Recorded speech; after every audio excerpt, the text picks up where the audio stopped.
Hello दोस्तों and welcome back to रट्टू तोता platform powered by engineers academy. इस video में हम ये समझने वाले हैं कि डिप्लोमा या बीटेक मैकेनिकल इंजीनियरिंग वालों के लिए क्या क्या फायदे और नुकसान हैं। फायदे और नुकसान मतलब अगर आप ऑलरेडी डिप्लोमा या बीटेक में मैकेनिकल ले चुके हैं तो आपके पास आने वाले समय में क्या क्या फायदे आपको देखने को मिलने वाले हैं और किन किन चीजों का ध्यान रखना है जिसको हम नुकसान के तौर पर देख रहे हैं।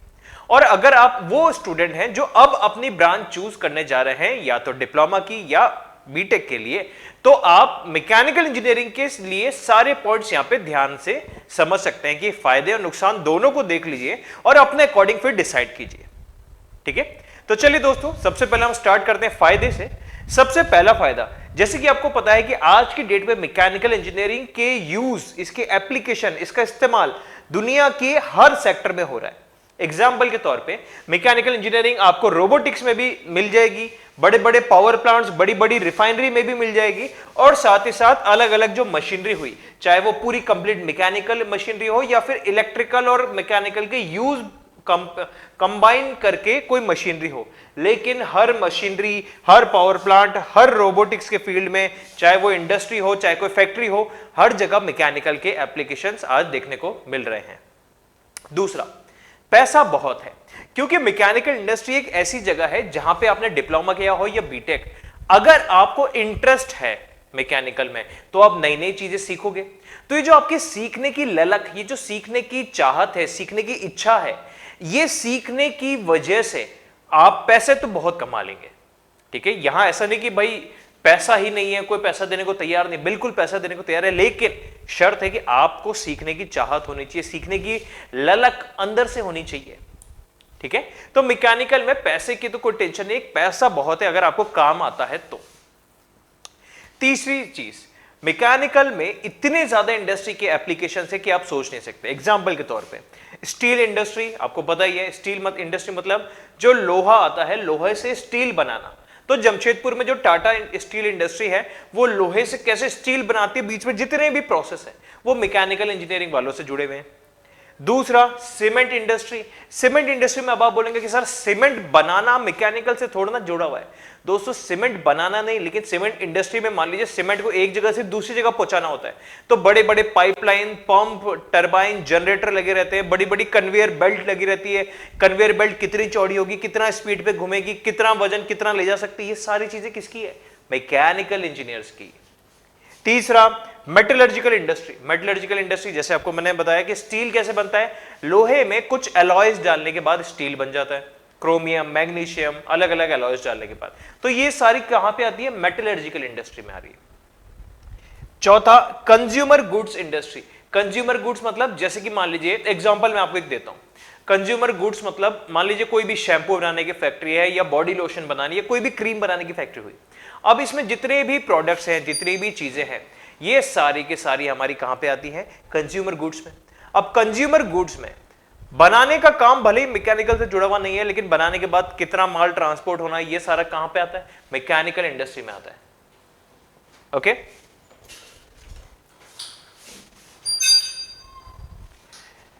नेक्स्ट, अगला, फार्मास्यूटिकल इंडस्ट्री। फार्मास्यूटिकल मतलब ये जो टैबलेट्स, दवाइयां वगैरह बनती है।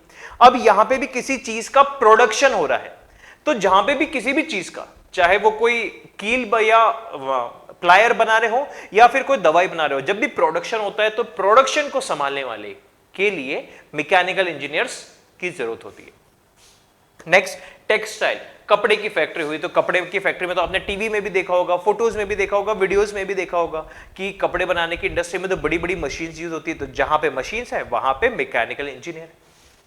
Next, glass industry, foods and beverages, खाने पीने की industry, chemical industries, automobile sector, power and energy. तो जहां पे भी किसी भी जगह पे मशीन्स का इस्तेमाल हो रहा है, और ऑब्वियसली जितनी भी बड़ी बड़ी इंडस्ट्री है वहां मशीन्स तो होंगी ही, तो जहां पे भी मशीन्स का इस्तेमाल है वहां पे मैकेनिकल इंजीनियर्स का इस्तेमाल जरूर होता है। ठीक है, अगला फायदा हम देख सकते हैं कि ऑल ओवर वर्ल्ड में, दुनिया भर में हमारे पास अलग अलग रीजन पे आपको मैकेनिकल इंजीनियरिंग के यूज मिल सकते हैं। एग्जाम्पल के तौर पे यहां पे देखिए स्क्रीन पे, एक मैकेनिकल के जो मेजर हब हैं, जैसे कि अगर इंडिया में अगर हम बात करें तो जो भी इंडस्ट्रियल एरियाज है, जैसे कि आपने सुना होगा रीको इंडस्ट्रियल एरिया, बिल्कुल उसी तरीके से अलग अलग स्टेट्स में अलग अलग इंडस्ट्रियल कॉरिडोर्स होते हैं।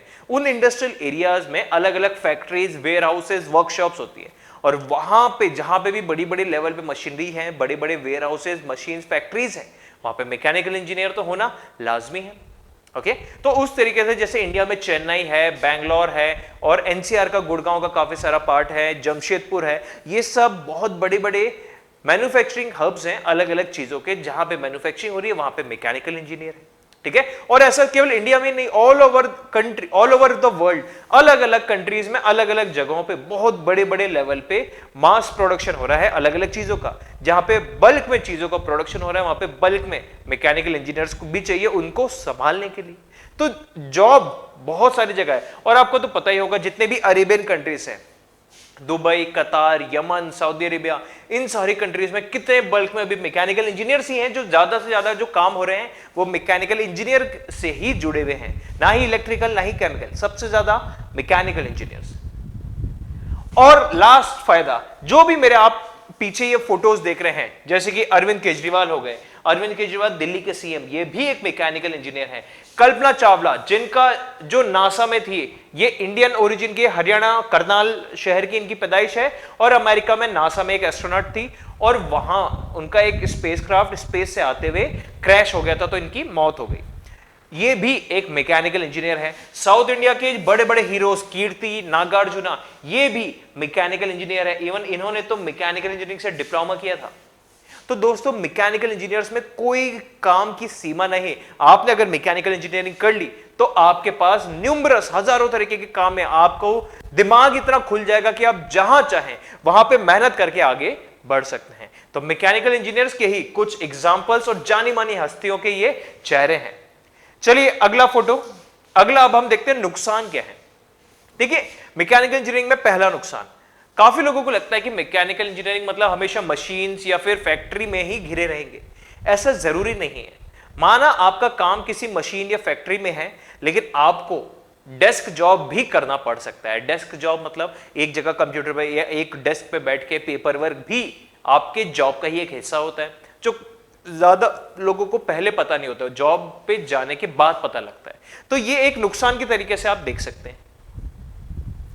दूसरा, वर्क प्रेशर बहुत ज्यादा हो सकता है। वर्क प्रेशर का मतलब जैसे कि आप देख सकते हैं कि आसपास आपने ली मैकेनिकल है, काम मैकेनिकल वाला, लेकिन आपको एक डेस्क पे बिठा के बहुत सारा पेपर वर्क दे दिया, कंप्यूटर दे दिया, लैपटॉप दे दिया। अब आप बोलोगे सर कंप्यूटर लैपटॉप का मैकेनिकल से क्या लेना देना। मान लीजिए आपको किसी चीज की डिजाइनिंग करनी है। अब आज की डेट में लेथ का इस्तेमाल तो है, लेथ मशीन, मिलिंग मशीन का इस्तेमाल है, लेकिन बहुत कम है। तो वो डिजाइनिंग पहले कंप्यूटर पे होगी, और उस कंप्यूटर के लिए आपको जो सीएनसी, कैड कैम, इस तरीके के जो सॉफ्टवेयर्स होते हैं, ये चीजें, मैटलैब, ये सारी चीजें सीख के आपको उसमें कंप्यूटर पे पहले मेजर काम 80% काम कंप्यूटर पे आपको करना पड़ेगा, फिर 20% आपको मशीन के पास जाना पड़ेगा। तो यहां पे भी क्या हुआ, डेस्क जॉब तो है ही, लेकिन काम आपको इस तरीके से एनवायरमेंट में मिल सकता है, और वो भी कॉम्पिटिटिव एनवायरमेंट। आपके जैसे काम करने वाले लोग यहां पे 10 मिल जाएंगे। रीजन क्या हुआ इसका, मैकेनिकल इंजीनियरिंग क्योंकि एवरग्रीन ब्रांच है, तो यहां पे बहुत सारे बल्क में बच्चे एडमिशन लेते हैं, बल्क में बच्चे मैकेनिकल इंजीनियरिंग करते हैं। तो आपके पास जो एबिलिटी है वो सिर्फ आपके पास नहीं, 10 और के पास है। तो हमें जो भी हम काम कर रहे हैं उसमें सबसे बेस्ट काम करना है, ये मन में सोच के रखना है। ओके, तो ये फोटो मैंने इसलिए लगाई जिससे आपको ये समझ में आए कि कंपटीशन मैकेनिकल में बहुत है। ठीक है, अगला, वर्क प्रेशर। अब लोग सोचते हैं कि यार मैकेनिकल में उतना वर्क प्रेशर नहीं होता, लेकिन ऐसा जरूरी नहीं है। लगभग हर जॉब में वर्क प्रेशर तो है ही। एग्जाम्पल के तौर पे, जब आप जॉब कर रहे हैं तब ऐसा हो सकता है कि आपको एक डेडलाइन दे दी कि भाई 9 तारीख या 10 तारीख तक ये फलाना काम आपके हो जाने चाहिए। अब उसको कंप्लीट करने के लिए आपको 12-12, 13-13, 14 घंटे हर रोज रात को बैठना पड़ रहा है। आप सारी फाइल प्रिपेयर कर रहे हो, प्रेजेंटेशन प्रिपेयर कर रहे हो, जो भी काम किया उनके सारे चीजें लिख रहे हो, ठीक कर रहे हो, कंफर्म कर रहे हो, और इस तरीके से वर्क प्रेशर मैकेनिकल में भी उतना ही है, या फिर ये कहूं कि बाकियों से भी काफी ज्यादा है। क्योंकि मैकेनिकल में मशीन के साथ साथ डेस्क जॉब, पेपर वर्क भी देखना है, डिजाइन भी देखनी है, सॉफ्टवेयर भी देखना है, सारी चीजें देखनी है हमें। तो मैकेनिकल में तो देखा जाए तो बाकियों के कंपैरिजन में हम ज्यादा डिफरेंट तरीके के काम करते हैं, इसलिए प्रेशर भी बढ़ने के चांसेस थोड़े ज्यादा ही हैं। इसके अलावा एक कि मैकेनिकल इंजीनियरिंग में साफ सुथरा वाला काम नहीं है। जैसे कि काफी स्पेशली लड़कियों को ऐसा होता है कि यार हाथ गंदे हो जाएंगे, अब आप कह रहे हैं सर इस तरीके से अगर हाथ गंदे होते हैं तो इसमें खराब ही क्या है। दोस्तों एक दो दिन की बात नहीं, एक दो महीने की बात की अगर मैं कहूं कि 10-20 साल तक आपको ऐसे ही काम करना पड़ेगा, इसमें रोज आओ और जो भी काम कर रहे हो शाम को पूरे हाथ वगैरह सारे आपके हाथ गंदे होंगे ग्रीस ऑयल तेल वगैरह में, ठीक है। तो इस तरीके का काम लॉन्ग टाइम तक आपको करना पड़ सकता है, इसलिए जनरली लड़कियां मैकेनिकल उतना प्रेफर नहीं करती है, लेकिन अगर आपको इस चीज से कोई प्रॉब्लम नहीं है तो मैकेनिकल बहुत बढ़िया बात है। लेकिन ये एक नुकसान के तौर पे हम देख सकते हैं कि इसमें थोड़ा सा हाथ वाथ गंदा होता है, जैसे CSIT वाले हो गए या इलेक्ट्रिकल वाले हो गए, उनका ऐसे कोई काम ही नहीं है कि ग्रीस ऑयल या इस तरह की कोई चीजों से उनको डील करना है, ठीक है। तो वहां पे साफ सुथरा काम है, बढ़िया साफ सुथरे कपड़े पहन के जाएंगे, साफ सुथरे कपड़े पहन के आएंगे। लेकिन यहाँ साफ सुथरे कपड़े पहन के वापस घर आओगे ये गारंटी नहीं है, साफ सुथरे तो नहीं रहेंगे, धूल मिट्टी तेल ग्रीस ऑयल वगैरह लग ही जाए, ठीक है।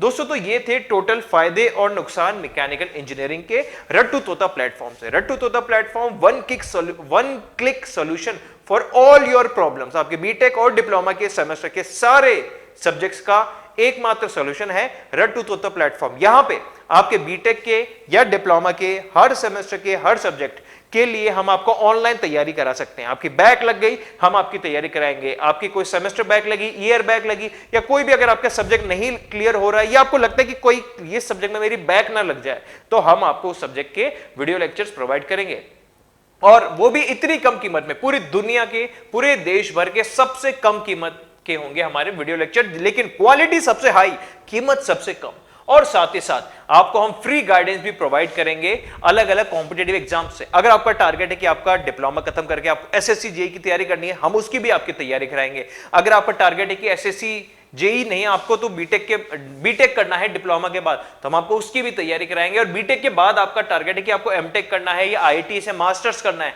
तो उसकी भी तैयारी हम आपको कराएंगे। जो भी एग्जाम निकले हम हर एक एग्जाम की तैयारी आपको करवाएंगे।